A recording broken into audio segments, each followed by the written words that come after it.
Hey everybody, right back at you again. This is my second segment on this. And this is about the murder and public lynching of George Floyd.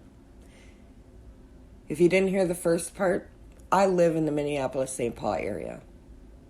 I am privileged because I'm white. I don't care what you say, white people.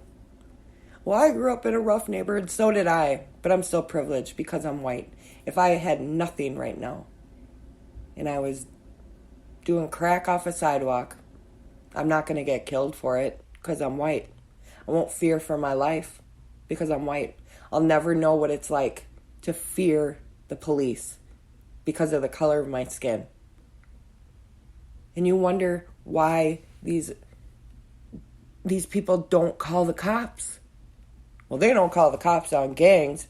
Why should they? All the cops are going to come out and say is, well, it's a black thing. It's your problem. You deal with it. If they come to white suburbia and they see a black gang, I'm not saying gang violence is right whatsoever. No. No. I had a friend get killed because of gang violence. But if the cops come to white America, guaranteed they're breaking up that gang. They're going to go in there and shoot people, and they're going to respond like that. In the snap of a finger, they'd be out here. Now, I saw another disgusting video of a white woman in Central Park saying that an African-American man was threatening her. This man just told her to put her dog on a leash. He was even going to give the dog some treats. And she apologized and said, well, I wasn't calling the cops because he was black. I was calling the cops because I felt that I was in danger. Why'd you feel like you were in danger? Oh, that's right. You told the cops it was an African-American man. You didn't just say a man. You said an African-American man, knowing what could possibly happen to that man, knowing that that man could be the next George Floyd. Now, this woman, Candace Owens, says, George Floyd is not a good person. Been to prison 5 times. He was on drugs, trying to use a counterfeit bill, blah, blah, fucking blah.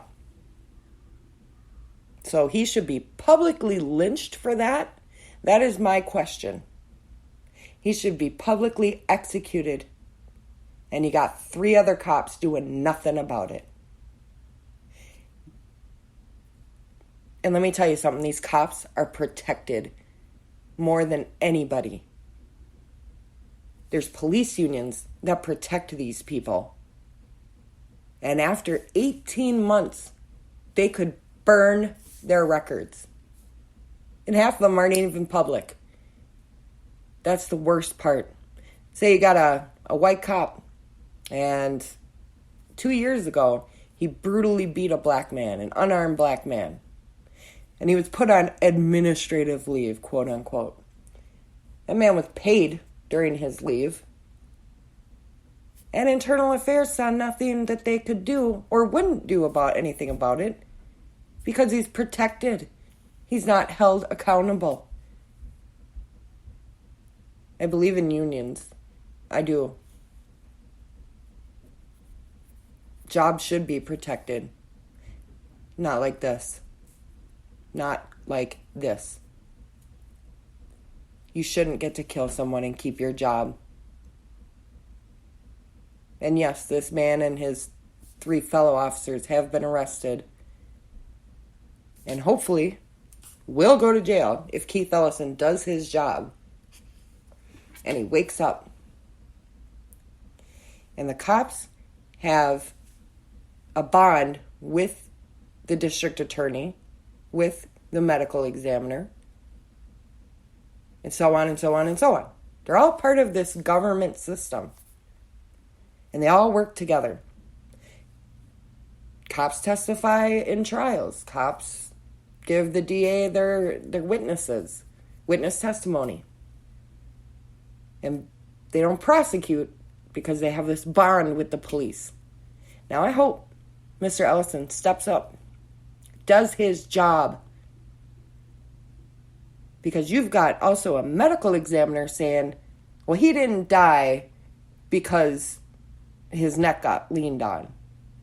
Or pressed on. Not even leaned on, I'm sorry. Let me walk back on that. Pressed on. Crushed. Saying, I can't breathe. Right now, what Black American can breathe? How can you? You live in white America. And it's disgusting. I can't even get over it. I'm an 11-year-old kid that had to watch a man being beaten, and he was unarmed, being beaten by white cops in the middle of the street in LA. And people protested. Now, let me tell you, like I said before, there is a difference between looters and rioters and anarchists than against peaceful protesters. All because you want to go to a church and hold the Bible upside down? You throw tear gas into the peaceful protest? You make them move? No, you move. These protesters plant themselves like a tree. Plant yourself like a tree, people, and do not move. Because everybody's got a camera right now. And anything happens to you, it will be recorded. And hopefully these people will be held accountable. Like I said, I'm absolutely pro-union, not for cops. Nope, they don't deserve a union. Absolutely not. I don't care how much they're paying in dues. They don't deserve a union.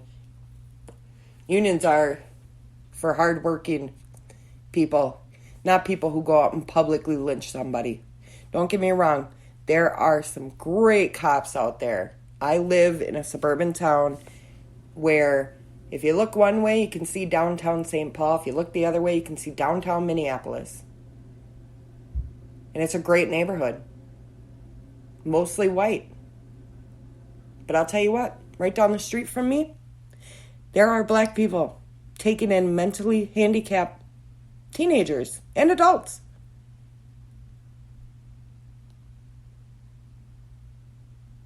And they're doing the right thing. And guess what? If they walk down the street, I guarantee they're getting questioned. I've seen the cops roll around my neighborhood. We don't have a lot of black people. But if there were, I guarantee I'd see the cops a lot more. Why?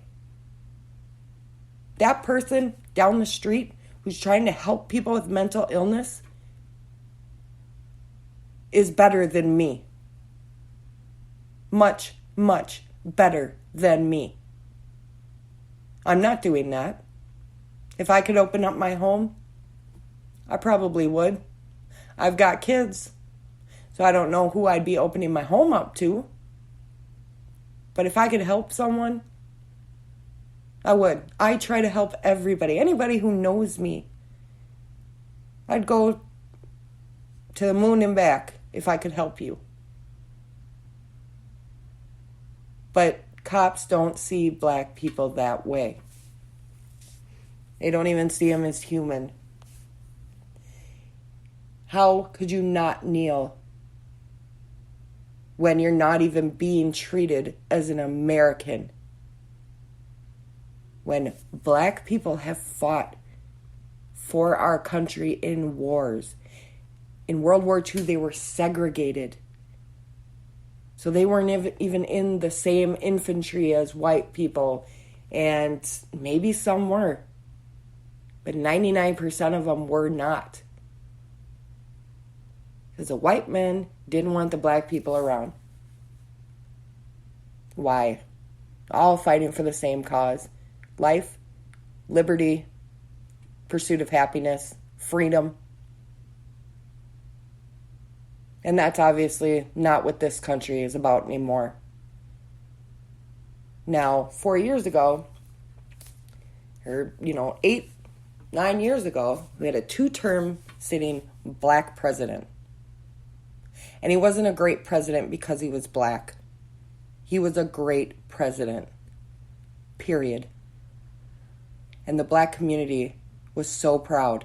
And they turned out and they voted, not because he was black, because they knew he'd do the right thing for their communities. And now we've gone backwards. The past 3.5 years, completely backwards. 10,000 years backwards. It disgusts me. It is outraging, and we need to start a revolution. We don't need to riot. We don't need to loot. That's a completely different set of people. And the only people they want to show looting and rioting are black people, when it's mostly white people doing it. But where I live,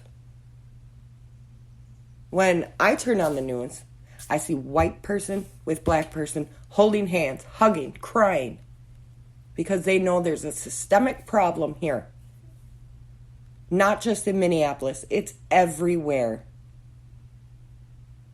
And this woman saying George Floyd was a bad person and he shouldn't be held up as a martyr. Yes, he should, because he's just another example of what's happening in this country, and it's never gonna stop because of people like you.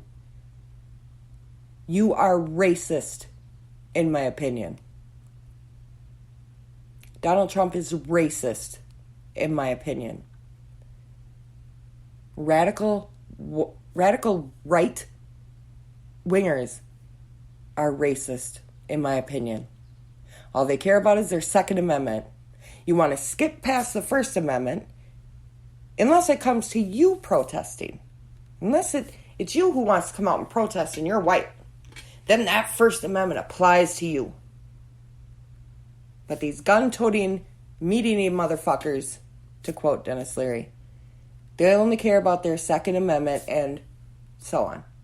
They skip over, they leapfrog the First Amendment. They go right over it. Because they don't want it right now because people are using it. The right to assemble. They're using it. They want their voices to be heard. Unfortunately, we don't live in a time right now where the administration is going to listen to your voice. So I plead and I urge all of you, register to vote. Vote at your local level. Vote at your state level. Vote at your federal level.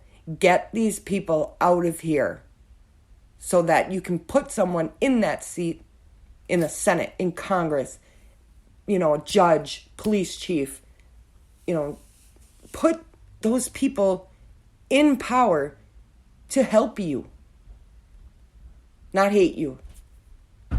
Because right now, you're being hated. And it's never going to stop because of people like this. So I say we got to start a revolution. Not a violent one, but get your voice heard by getting out there and voting.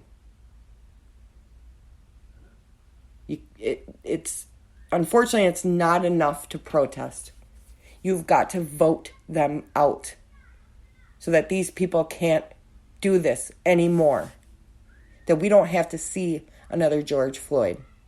I don't want that. No one wants that in their right mind. People who are in their right mind and who are not racist and who do. Where's Evan? Sorry, everyone. That was my husband looking for my son. I don't think he knew I was doing this.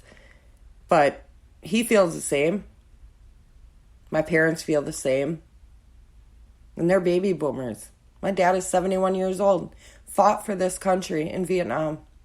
In the Vietnam War. And that man would take a knee any day because this is not what he fought for. Americans not being treated as Americans. Not even being treated as human beings. And this disgusts me. And I'm going to do one more segment on this. So if you want to listen, cool. If you want to end it here, right on. Thank you for listening.